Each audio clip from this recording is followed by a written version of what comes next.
I would like you to think about a woman giving birth. What do you see? Do you see a hospital scenario with lots of people suited up in green? A smart doctor, preferably Dempsey or Clooney, urging a woman to keep on pushing? I suppose you accept stories of overwhelming emotions, funny situations, or dramatic events.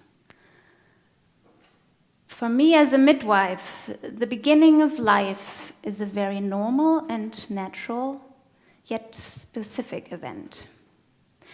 So here's what comes to my mind when I think about labor. Regardless of setting, I see a very strong and courageous woman rising to meet her personal challenge. And I see her using her inner power to fuel that process. So my role as a midwife is to simply be by her side.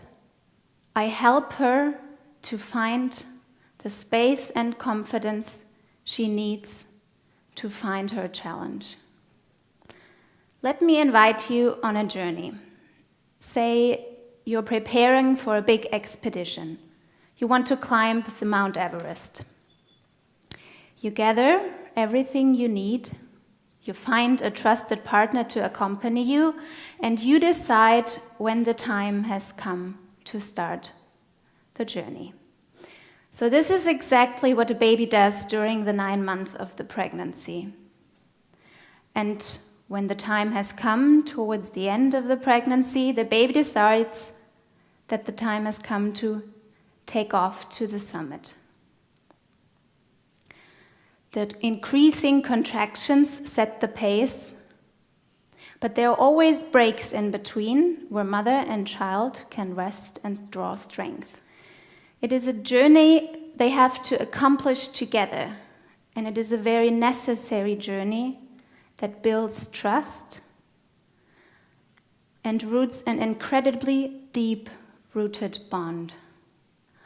So when they reach the summit, everything changes. There's cold air filling the baby's lungs. There's bright light and loud noises.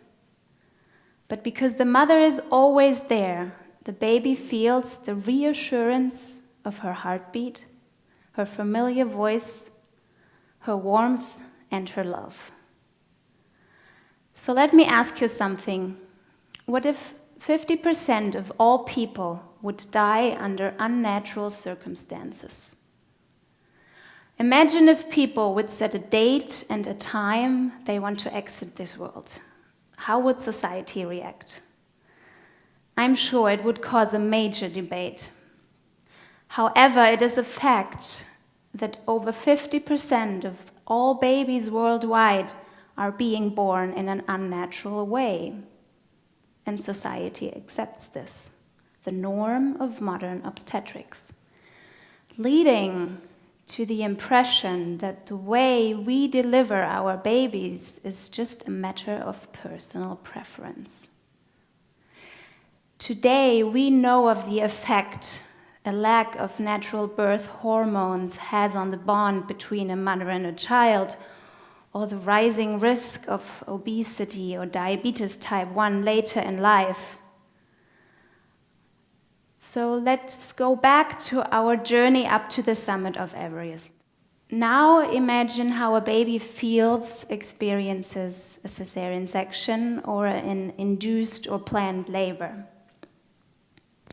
Any given day, not of its choosing, the journey suddenly starts. It is given no time to prepare or pack and is rushed along right from the start. It is given no break at the first or second base camp and is forced along as quickly as possible to the summit. And when it gets there, it is cold, it is bright, and the baby has to breathe without having had the chance to slowly adapt to the thin air it finds there. We all know that there are situations where interventions are necessary or a cesarean section is the only option. But of course it matters how we enter into this world. And it is my wish that every woman is aware of the impact and importance of her decision on how she wants her child to enter into this world. Because birth, love, and death are not diseases. They are the three major elements of our destiny.